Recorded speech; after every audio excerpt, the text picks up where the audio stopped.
I posed for a thumbie. Ew. Okay.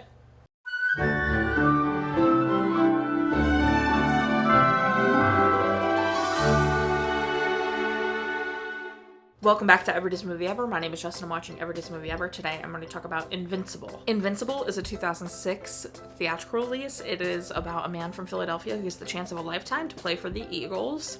It is directed and shot by Ericson Core, editing by Gerald Greenberg, music by Mark Isham, and it's written by Brad Gann. The film stars Mark Wahlberg as Vince Papale, Greg Kinnear as Dick Vermeil, Elizabeth Banks as Janet, Michael Rispoli as Max, Kirk Acevedo as Tommy, and Michael Kelly as Pete. This is based off a true story of the real Vince Papale, except obviously the film took some creative liberties, so in reality, Papale started playing in the Delaware County Rough Touch League before he did semi and professional football. He did do semi-pro. In the film, they say all he ever did was play high school football.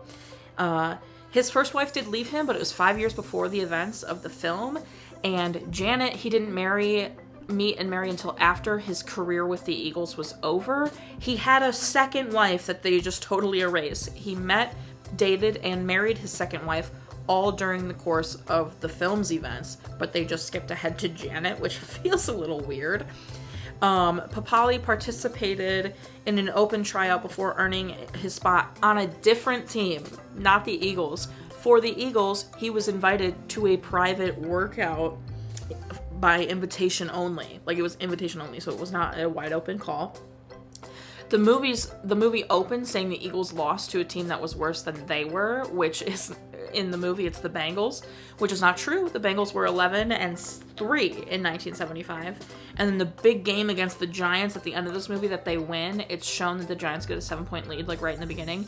That was not true. The Eagles beat the Giants 20-7. And the Giants didn't get that 7 points until the touchdown until very late in the game, and Papale never scored a touchdown in that game. They filmed at the University of Pennsylvania. They filmed at Carmel High School, Lancers Field. They filmed at Delaplane McDaniel Middle School. They filmed in old aircraft carriers just outside of Langley. And they filmed at Our Lady of Mount Carmel School. The film had a $30 million budget and made $58.5 million in box office, which isn't awful, but is not great. It has 72% on Rotten Tomatoes, which is actually really decent. And the consensus is, as simple and authentic as the gritty South Philly environment in which it's set in, sends an uplifting and heartfelt message packed with an athletic enthusiasm that shouldn't be missed. That's pretty high praise. You might be asking yourself, Jess, why did you make the mirror color this weird yellow instead of green for the Philadelphia Eagles? And my only response is, did you watch the movie? Did you see what they did? Oh my god. Is the movement amazing? Yes. Are the shot compositions great? Yes. What the heck is the color correction in this film? Good God. The opening football game, I'm like, okay, it looks like really dark and gritty, kind of like 8 Mile-ish. It gives me 8 Mile vibes. But then, the second we cut away from that game, this movie is yellow. It is not like the really trendy orange and teal that's been going on for a really long time now. I feel like orange and teal's been a thing for a while. This is like full tilt yellow, and it looks horrible. It's my opinion. Some people might think it works for the film, whatever, but it's just so yellow. It's like they put the sepia filter on it. It is so yellow. It's just so yellow. There are scenes that aren't as yellow. Like any scene where he is like in the Eagles locker room, it's much more that like dark and gritty, which doesn't make me upset or anything. But anytime he's outside in Philadelphia, especially like at night, it is yellow. It's just yellow, and I hated it. I thought it looked awful. I thought it made the film look gross. Which, I mean, tracks because, like, the opening of it is, like, super, like, sepia yellow, and I was like, oh, okay, like, I wonder if this is just, like, for the opening. No. I didn't really have a single thought on the editing until toward the end. I think they used a touch too much slow-mo in that final game, that when he makes the touchdown, and it, like, turns into slow-mo of him, like, being like, oh my god, I just made a touchdown to let us win, like, all this kind of stuff. It didn't have as much weight turning into slow-mo in that moment, or that entire like final run he does with the ball. It didn't have like any weight to it or anything for me, slow-mo wise. Obviously it had weight to me, like emotionally and story driven, whatever. But editing wise, I was like, yeah, okay, you just used like half of this football game toward the end is slow motion. So of course, like, I'm expecting this. Where like, if they hadn't really used it, and then all of a sudden this like final like run to get this touchdown that's unexpected, that would have been super effective. So again, obviously my opinion, the movie is fine, but I just really feel like it was used a touch too much.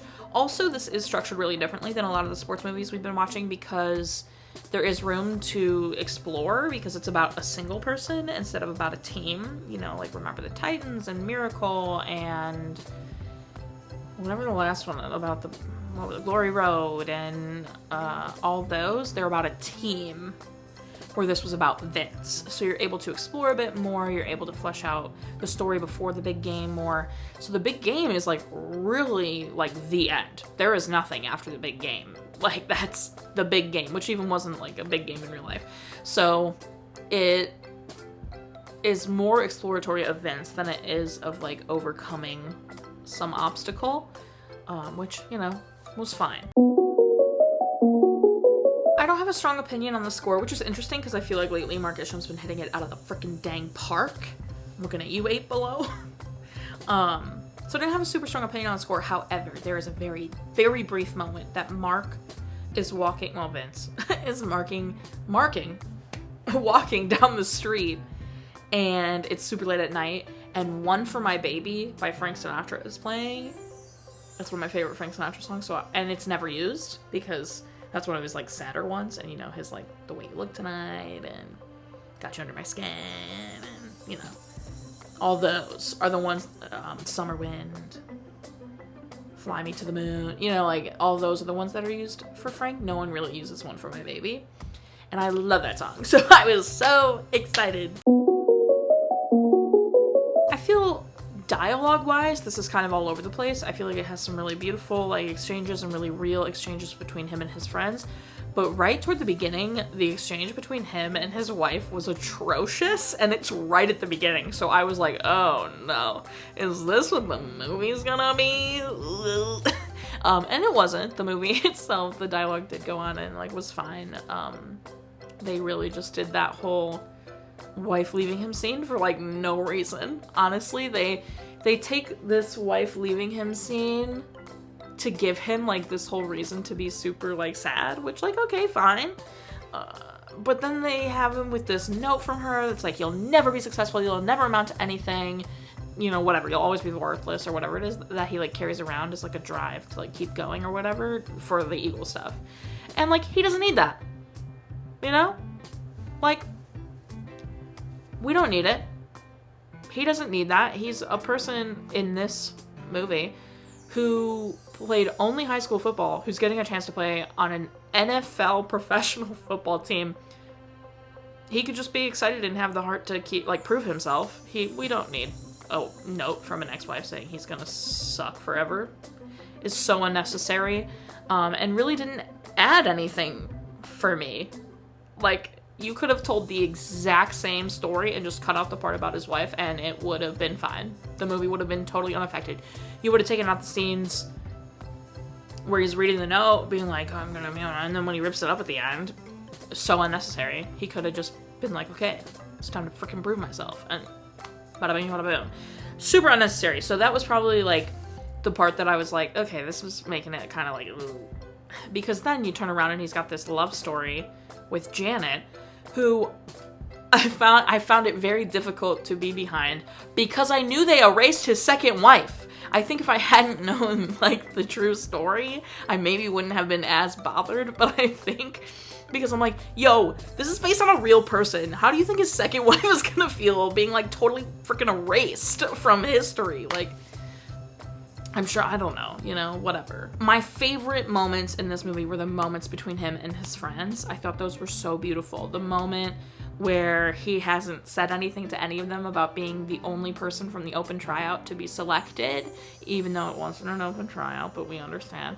And then letting, like, him standing there as they hear it on the news in the bar, that was, like, so sweet. That gave me a little bit of goosebumps. And then later, when he pretends to have car trouble and, Tommy comes to pick him up or help him and give him a jump, and he's like, are you sure there's anything wrong with your car? And he's just got a huge grin on his face, and just like he doesn't even have to say anything, and he's like, you're an eagle, you're an eagle. Like, that scene was so sweet. It was so touching. I couldn't deal with it. So those were by far and away my favorite moments. Otherwise, the, like, actual sports side of it, like the struggles he has with his teammates and, like, blah blah blah, yeah, that's all exactly what you'd expect. Like, yep, I was more on board for, like, him telling his friends and all that kind of stuff. Hey, I don't like Mark Wahlberg, so this movie's probably gonna get a, like, not great score because I loathe him for multiple reasons. I feel like he got super famous, you know, in the last, like, decade and a half, when he, like, has violently hate crimed Asian Americans. So I don't know how we're chill with that by any means. And now he's getting a little weird. Like, I mean, I didn't like him before that, and now he's getting, like, he called Lent the Mark Wahlberg challenge. Guys, come on. Like, he can't. You know, I don't really want to speak on everything. I just have always known that Mark Wahlberg had that past with the hate crimes, but I feel like, you know, I'm not in a place to speak about it. Do your own research. I could potentially link some resources in the description for you to educate yourself on it, but I don't like him. So I was really not, I mean, I didn't really like him anyway. Before I knew that, I thought he was creepy. Which, like, that's my own personal whatever. But then, you know, I find out, you know, stuff. Have you ever, like, had a distaste for a celebrity and then you find out something they did that was, like, really gross? And you're like, solidified. You're like, yes. Yeah, he's awful. So don't. I can't deal with him. I'm really hoping, I don't know if there's another Disney movie with him in it. I don't think so. And if there is, I was struggling to watch, like, bringing myself to watch this one because I was like, ugh. But anyway, I'm not even gonna comment on his acting because. Favorite part? When Tommy came to give him a jump and found out he was an eagle. That is just, like, the most heartwarming, beautiful scene ever.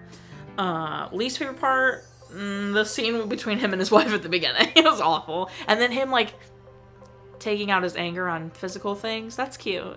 That's healthy. Recommend? No. I don't like Mark Wahlberg, so I wouldn't recommend it. However, if you like sports movies, fine. And I'm partial to the Eagles because my dad is from Jersey, like 2 minutes away from Philadelphia. He was born in Philadelphia, so my dad's a massive Eagles fan. So I am also an Eagles fan and Bears fan. So I'm, like, was excited to watch a movie about the Eagles, but I was not excited that it was Mark Wahlberg. So I would not recommend it personally, but it's not a bad movie per se, although it's horrible to look at with the yellow filter. So take it or leave it. As for watch it again, no thank you. I will not be doing that. Specific moments, the booing of the Eagles fans, so correct and iconic. And then I'm so glad that they brought up the snowballs at Santa Claus thing because that's one of my favorite Eagle fan stories. It's iconic. It goes down in history for sure. My dad loves to tell that story.